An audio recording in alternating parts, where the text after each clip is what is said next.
Sunderland 2, Arsenal 2. Really disappointing game. I thought we should have done better in the first half. First half, we were completely dominated by Sunderland. I thought, really, they just bullied us. Let's be honest. Dan Ballard, my God, he was giving Saliba and Gabriel real tough times. I've never seen those two rattle this season, to be honest. But in that match day, Dan Ballard was doing everything in his power to rattle the defense, and he scored a wonderful goal which I think is not the goal which it came from. I don't think it's a free kick, to be honest. But at the end of the day, if it's a free kick or not, you have to defend those free kicks. And I thought Declan Rice completely just slept in those 2 seconds, and just like this, Ballard scores a wonderful goal. And the first half, we didn't create even much, to be honest. Saliba had a good chance in the dying minutes. Thought he should have scored, but Dan Ballard had a tougher chance in the opposite side, but that's a good goal. Talking about the second half, that was the best second half I ever seen by Arsenal. That was by far the best second half. Attacking wise, brilliant, absolutely brilliant by Arsenal. Trossard, Saka, Declan Rice, man. We need to talk about this guy. He is the best midfielder in the league. I think nobody is anywhere close to Declan Rice. Yes, Caicedo will be there. They'll always be this. But what Declan Rice is doing to this Arsenal team right now, it's very hard to just neglect it, because he is the reason why we scored the first goal. Sunderland playing in the back. And I think that against this Arsenal team, it's better to go long, because we know our press. We have a really good press. Declan Rice capitalizes on Lefay's mistake. Gives it to Merino. Merino gives a wonderful pass to Saka. This is a weaker right foot goal. Superb goal, 1-1. You know what? And we deserve to be 3 to 4 goals up, guys. Zubimendi hits the crossbar. I thought it was going to be that day where, oh shit, we are going to drop some massive points. And it was looking like, and Trossard, my God, he's been good this season. He's scoring some wonderful goals in the Premier League. That goal, superb. I think that was the best Trossard I've ever seen this season. No, absolutely, he was doing his shimmy down this, that, and all. But that was the best Trossard. Wonderful goal, and beating the Sunderland goalkeeper from there. We know he's been really good for Sunderland this season, and yeah, superb goal. But I think in the last 15 minutes, I think we just dropped the ball. We were just giving possession to them. We were not having any control of the ball, and I think Mikel Arteta is the reason why we dropped those points. Doesn't bring any substitutions. You saw Declan Rice, he was absolutely tired. He was out of gas. He's huffing and puffing. He's zero. His legs were gone, dead, buried.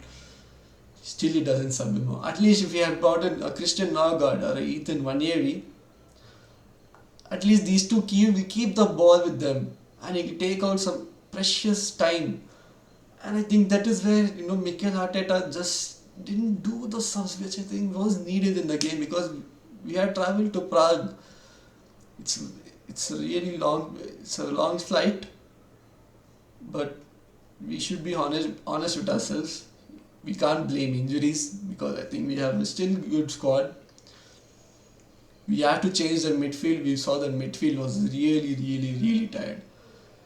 Listen, I have no problem with bringing Mosquera on. He's been brilliant this season. But the fact that Mikel Arteta doesn't make those subs really changed the course of the game. And the goal we conceded, fuck's sake, man. What is David Raya doing, man? What is he doing? Seriously. And this is the reason why even keeping a clean sheets and not having a shot on target is a disadvantage to our goalkeeper, because he's forgotten to save. He's absolutely forgotten how to save a shot. And that is where I think David Raya completely lost his mind in the 95th minute. I think 93rd minute, to be honest. 93rd minute, he needed to be just on his goal line. That goal against Brian Brobby, out of all people, one of the worst strikers in Europe, one of the worst. He's scoring a wonder goal, and that just I was just deflated on Saturday, absolutely deflated. Thinking Man City. Let's talk about that game later. But Gabby and David Raya, no communication between them, and that is what gave the goal. And again, when we went back, Dan Ballard and the defense again, wonderful block by Dan Ballard. He was magnificent in that game, absolutely magnificent. Man of the match, and he got the man of deservingly so. But this game was a proof that Arsenal have weaknesses, and we need to sort out their weaknesses, guys. If you just saw Sunderland, that was by far the hardest game I think Arsenal have ever played this season. By far. Yes, Newcastle are a physical side. Sunderland were just too physical on that day. And looking at what has happened on Sunday as well, I think we missed a massive opportunity. Liverpool losing as well, we missed a massive but no panic stations yet. Still believe we'll win the league. But talking about the other game which happened on Sunday, Man City absolutely deserved that win. Erling Haaland. Can anybody stop Erling Haaland? Right now the answer is no. He's just been magnificent, guys. You can't stop this guy. No matter how you are the best defenders or whatever, best goalkeeper, just whatever, man. He will score goals. And I think the reason why Man City are in the position is because of Erling Haaland. He has been non-stop, guys. And the only reason, yes, City still don't have that aura of that City team which I used to be afraid of. But Erling Haaland this season is proving us that I am just that guy who's going to take this Man City team to that title. Absolutely amazing. Another guy we need to speak about is Jeremy Doku. Fantastic game. That was the best Doku I ever seen in a long time. Yes, Euro 2020. I thought he had a decent spell. I think he was noticed everywhere. But this game was the best Jeremy Doku I've ever seen. Conor Bradley, man, he couldn't stop that guy. He was everywhere. He just couldn't do anything to stop Jeremy Doku. And I think this is a resurrection season for him because he said that he needs to do better. He wants to prove people wrong. And he's done really good against some of the right backs he's facing. I think he given a tough time to Urian Timber. I mean, if you give a tough time to Timber, basically you're a very good player then. And that is what he proved. Conor Bradley, who was amazing against Real Madrid and Vinicius Jr. But yesterday, my God, he couldn't handle Jeremy Doku. And looking at the overall context of that game, I think Liverpool were very awful. Nearly 500 million spent, 500 million British pounds, and you don't know what starting 11. I just can't believe that Arne Slot, after having such a wonderful season last year, he's just absolutely changed the dynamism of Liverpool. Liverpool last season, they weren't winning by big scores, but the defensive solidity meant that they won the league. And I just don't see anything from the defense. Konate, my God, he had a horror first half. Van Dijk, yes, he scored an offside. Does that goal deserve to be there? Debatable. But Van Dijk was awful. Or defending. Come on, man. And some people say he's the greatest defender in the league. Yeah, back of the line, mate. He's been piss poor, man. Van Dijk has been absolutely poor. Man City just proved a statement that they are back, and Arsenal need to be worried about this. We have seen the City team do some absolutely impossible things.